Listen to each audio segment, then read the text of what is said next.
Hey y'all. Hey y'all, come on in. It's Wednesday midweek. For some of y'all it's hump day. For me it's like midweek. And usually Wednesday is one of those days where I go around through the house and do different little things. So I'm going to show y'all some of what I do as far as cooking is concerned. This is a day I do bathrooms about 3 or 4 times a week. I go through and just hit them with some Clorox and swish them with the brush and everything. Keep them fresh because I know throughout the week I have company. And then plus y'all know I'm still working on my Black History Month project. So I don't do as much cooking as I used to do, but I have to cook because I got my one of my favorite grandsons here, so he has to eat. So I made spaghetti. Let's see, I think it was Monday I made spaghetti. So he told me yesterday it was time out. I think he ate spaghetti Monday and Tuesday. Yeah, because I was gone, really, seriously. So today I got to cook some fresh food for him. So I'm going to be frying him some good old Southern fried chicken today. I'm going to demo it for you simply because that's what I'm cooking today. So I'm going to do him some uh, grandma's Southern fried chicken. And then I'm also going to cook some stir fried vegetables. And I'm going to go in the fridge. And I went in the fridge and I had some fried rice left over. So I'm going to do those stir fried vegetables into that rice. But I'll show you that when I get to it. Okay, I've already pre-seasoned my chicken here. These are some chicken thighs. I've got 6 nice chicken thighs, and what I've done, I've used a tablespoon of that dry chicken broth mix that I use on everything, just about that I cook. I season and massage it in real good into the chicken. That's a tablespoon of that, and then I used a teaspoon of garlic powder and a teaspoon of black pepper, and I just massage it in real good so that seasoning will go through. Now that's just for 6 chicken thighs, so if you use more chicken, you got to use more seasoning. And it's simple. Y'all know how to fry chicken, but I'm gonna demo it anyway. As you see, I got my gloved hand in here, so I don't want that dough and all that stuff getting all over my hands. Um, One of the good things about chicken thighs, they're very tasty. I think it's probably the tastiest and tenderest as far as I'm concerned. Chicken wings are good, but when I do baked chicken, curry chicken, jerk chicken, the thighs are the parts that hold the flavor the best to me. And fried chicken, because if you want a good old chicken sandwich, you can't beat a fried chicken thigh. So Kareem's gonna eat fried chicken today, and he's gonna have him some stir-fried rice with vegetables. And it's time for me to make salsa again, y'all. And I'm gonna go through that demo as well because somebody had asked me about making salsa. And that salsa, when I make it, y'all know I make about half a gallon of it in that container that I make up. So a half a gallon lasts me a long time, so I can't make it too often. So it's time now I can do salsa again. So I'm going to be doing some salsa today. But just to let y'all know what I'm cooking, I'm just, you know what? You see how, because I'm not taking all the skin off that chicken, but you see how that skin flaps up? I go ahead and make sure that flour gets some of there too so it can have some of that good old crust. Because there ain't nothing like good old crust off of chicken. I mean, if you're going to eat it fried, you might as well have the crust, huh? So I've got this oil in the pan. It's not all the way up. It's not going to cover the chicken. I fry my chicken like this, especially when I don't want to use a whole lot of grease and have to deal with it. So that pan is probably a little over, not quite half, maybe a fourth of the way filled because this is a thick, heavy piece of chicken. When I put them in the pan, then I'm going to put a lid over them, so that'll help to get them cooked real much to the bone. So it's very well breaded. So, some people say that they have a time trying to fry chicken. So make sure that grease is good and hot. Not too hot because you don't want it to start browning before it actually starts cooking. So if you can, when I get done, I'm going to show you what it looks like when it's cooking. And these things are, some people who already know how to cook chicken say, and I used to say, well, how in the world can you mess up fried chicken? Well, you can. And it's about technique. If you don't use the proper techniques, and that's with anything that you do, if you don't use the proper techniques, the process is simple, but the techniques are very important. And the technique, in my estimation, or by my definition, technique means how you put the, for instance, in this case with chicken, how you put the flour on the chicken. That's a technique. I mean, you have to know that little technique, and the technique to how another technique is how hot you got that grease and where it starts out. And the process, of course, is, frying it in grease. That's a process, and cooking, cleaning, that's part of the process. But the technique, that's a difference now, y'all. So y'all have to remember these little pointers. And of course, you know what? Nobody really told me this. It was just through cooking, because I've told you I've probably been cooking since I was 7 years old, because I was always under my mama and my grandma a lot. And Miss Smith down the street, the lady that everybody else was scared of. I wasn't scared of Miss Smith. I used to go down to her house and shoot. She cooked them. Remember I told y'all she'd fry that pork steak, make that real strong coffee, and them good old big old whole cake biscuits. And honey, I would have myself a blast from the past. And she did that every Saturday. And I couldn't have been no more than that, because we on Henry Street. We lived right down the street from Morehouse College, as a matter of fact. And during that time frame, I couldn't have been no more than 8 years old.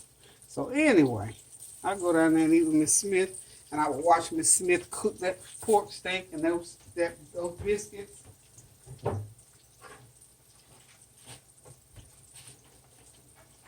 I'm going anywhere, y'all.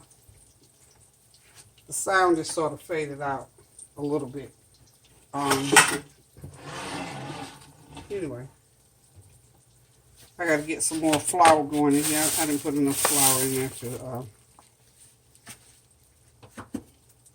because these chicken thighs, they're not oversized, big size, but they're good size. The size that I like for it, they're good sandwich size. Let's put it like that. So later on, after we eat dinner, tonight if we have one left, get some of that 7-grain bread and throw in those thighs in between there. You got something good to eat on.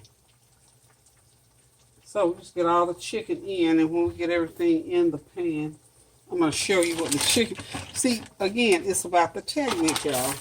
You got to know, in order to know how the grease looks, remember I told you about cooking is, you got to feel it, you got to see it, you got to hear it, you got to see it, you got to smell it.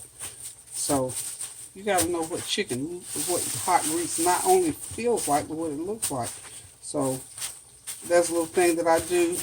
I look at that grease, and if I see those little waves, I know it's hot. And then I just wave, sort of wave my hand over it, and I can feel those waves. So now, I've got that breader thing, but I mean, I just wasn't frying enough chicken to get that out. And that's just another thing to do. Okay, let's get that chicken over there so y'all can see what it's supposed to look like when it's cooking.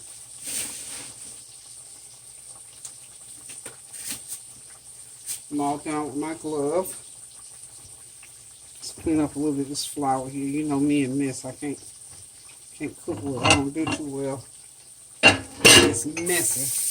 So anyway, see that chicken when it gets to a rolling fry like that? Can you see it frying? That's the way your chicken starts off.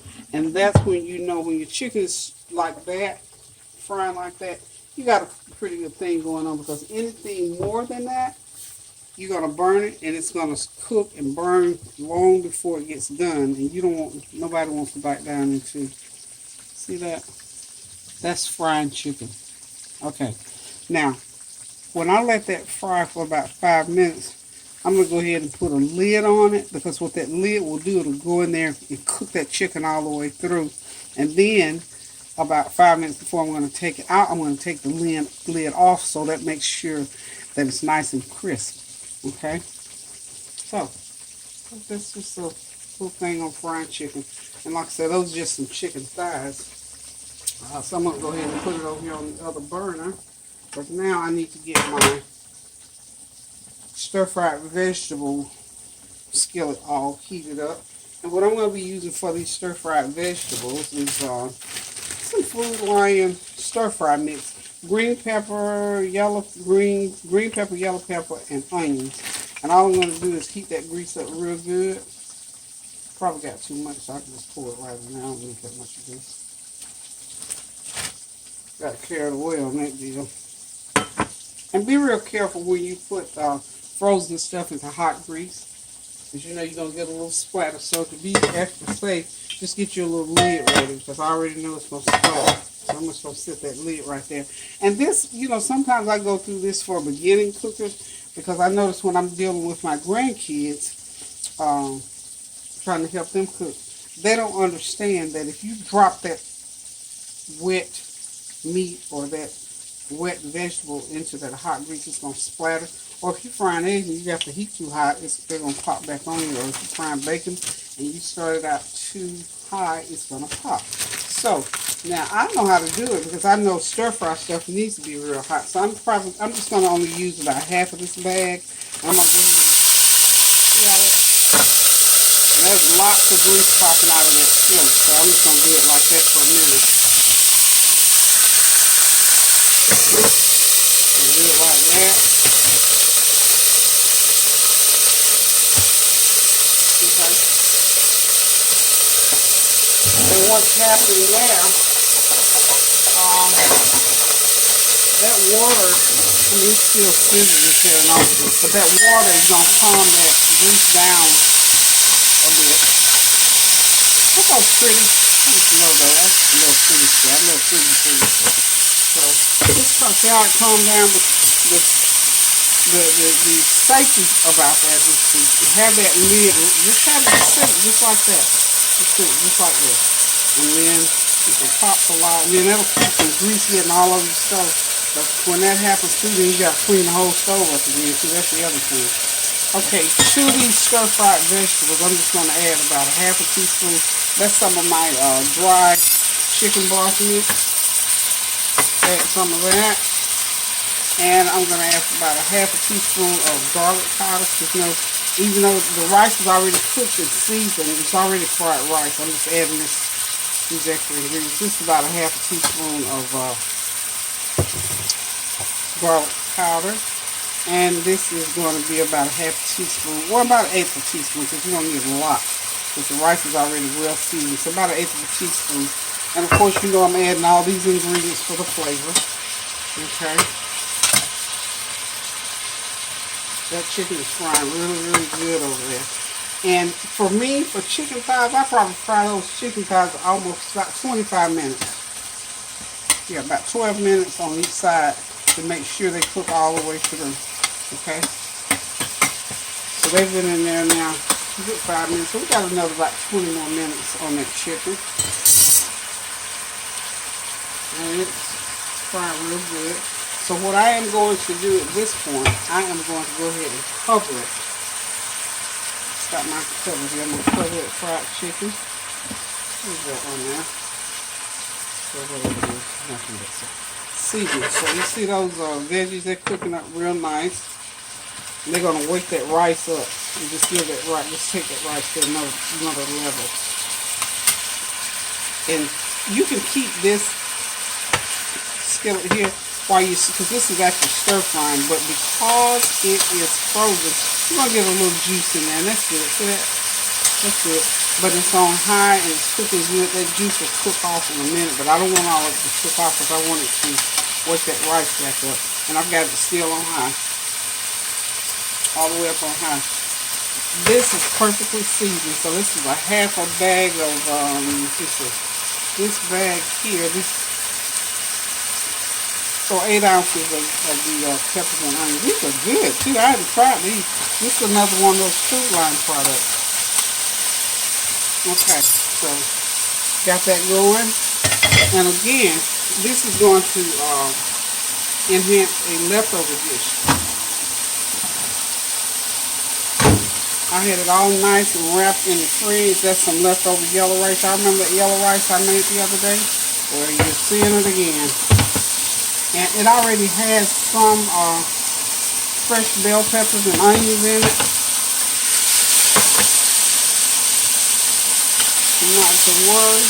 And what I did, remember, I don't know if you were tuned in the other day or not, but when you take stuff like rice and things that are already soft, and anything for that matter. And especially if you give yourself enough time.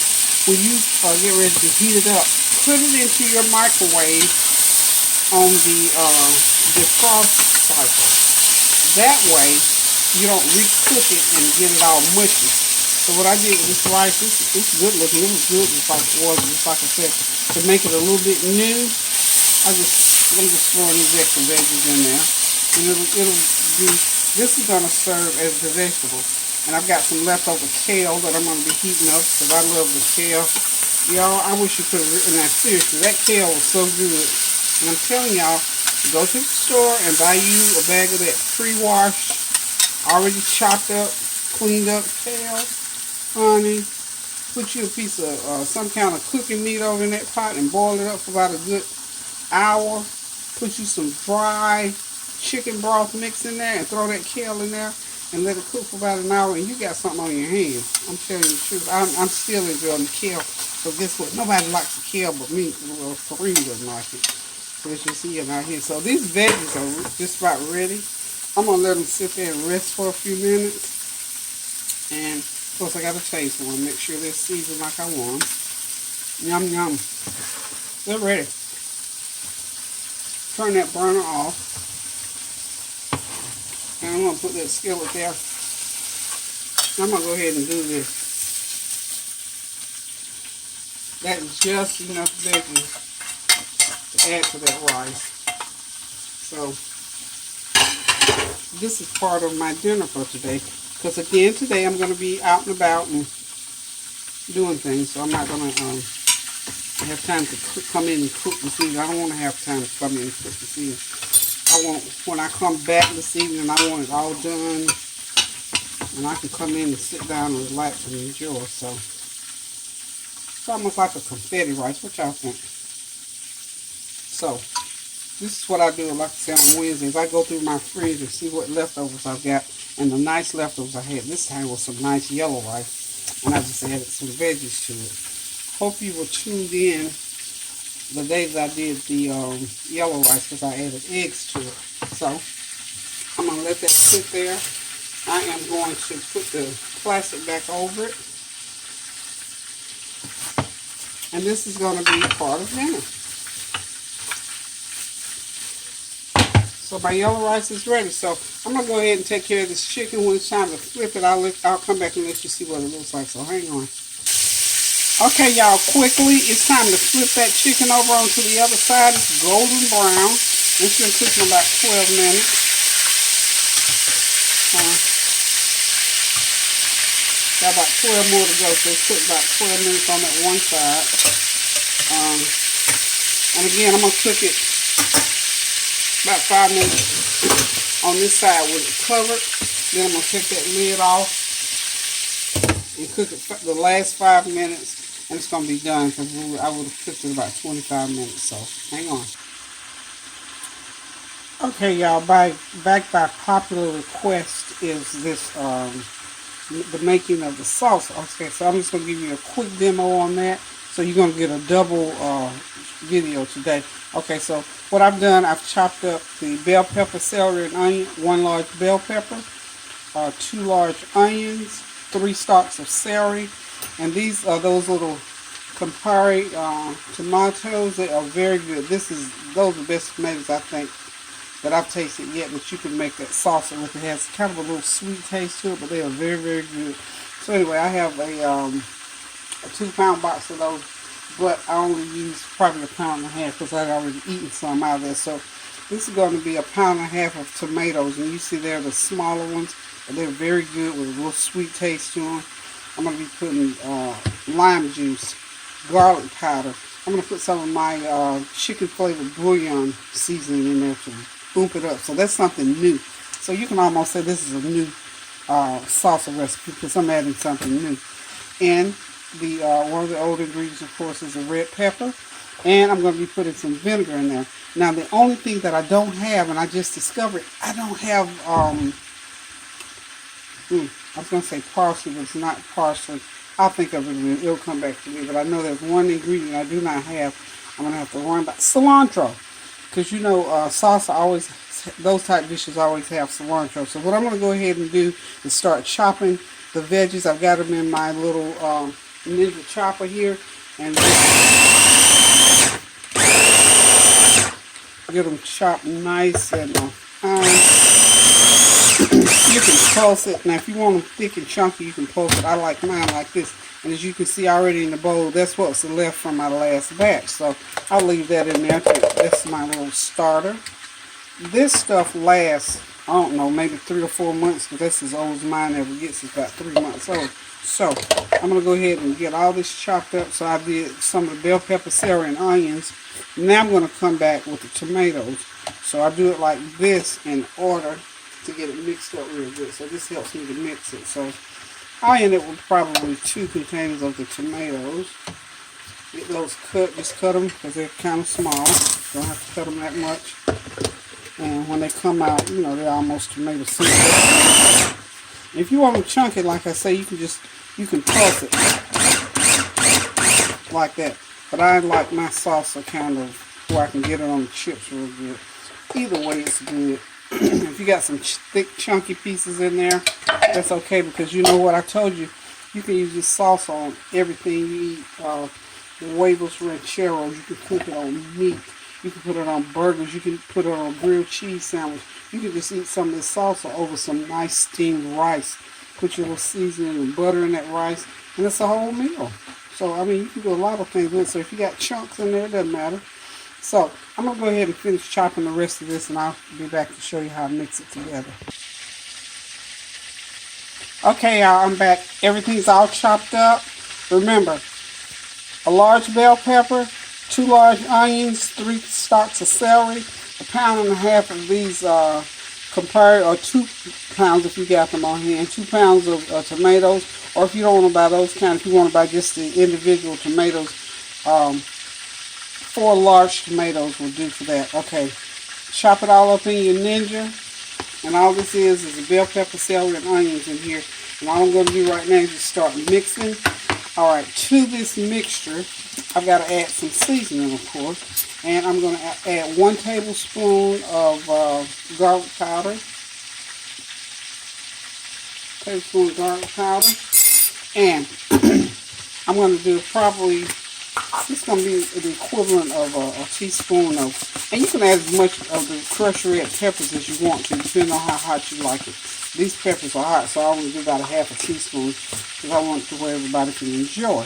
And also, I'm going to add, the new thing to this time is going to be, I'm going to do a half a tablespoon of that seasoning, because I don't know, it might be overpowering, it might be a little bit too much. I don't know, so we're just going to start out with that. If it tastes like it can take some more, I'll put more in there. You know me, I'm all about the flavor. Okay, that chicken, I'm sure you can hear it over there. It's cooking real good. It's almost ready to come out of the pan, because I've been with y'all for almost about 30 minutes now, real time. So, okay, the next thing I've got to add in there, I've got some lemon juice. Now, I squeezed a medium-sized fresh lemon, and this is a 1/4 of a cup. Okay, exactly 1/4 cup of lemon juice. So that's what we'll put it in there, that 1/4 cup of lemon juice. Now, also I'm going to put some lime juice. Now, what I found out the last time I made this, that lime juice went bitter on me. So be careful with lime, especially fresh lime. This is lime juice. This is 1/8 of a cup of lime juice. Now, again, the only other thing that I don't have that I normally put in here is the cilantro. I'm going to have to go to the store, I'm going to have to get me some cilantro, and I'm going to have to come back and chop it up. So what I'm going to do is I'm going to pull off a handful, a fistful of cilantro, wash it really good, because cilantro is very gritty. Wash it real good, chop it real fine, and then just throw it in my salsa, and that's going to complete the salsa. So that's how you make salsa. It's just that simple. And of course, okay, over here I did not put the vinegar in there. I always put a little bit of vinegar in there. Apple cider or white, it doesn't matter. I'm going to do about 1/8 cup of vinegar, because we don't want to get it too sour. Now, because I put the chicken flavored bouillon, it's going to depend on how much salt I'll have to add to this. So you add salt to taste. I like mine well seasoned, like I told you before about everything that I cook. So this is a nice salsa that is good with chips. You cook with it, put it on rice, eggs, whatever you want to put it on. And for the amount of ingredients that I told you, it makes a half of a gallon. And this will last me a little while. Maybe this one won't last as long because I'm going to have company this weekend. So today is Wednesday and I went ahead and made it so it can sort of sit and ferment and the taste can get through it real good. So that's the salsa. Later on I'll add the cilantro. So remember, it's real simple to make. It takes about 15 minutes to make this much salsa. So I'm going to say hang on a sec. Let me get this chicken out and I'll be right back. Okay, y'all, this meal is a done deal. I'm getting ready to take the chicken out of the pan. It's all brown, crisp, and fried up. Let's see, let me get it in frame here. Time to come out of the pan. Chicken. So I should get that further back. Okay.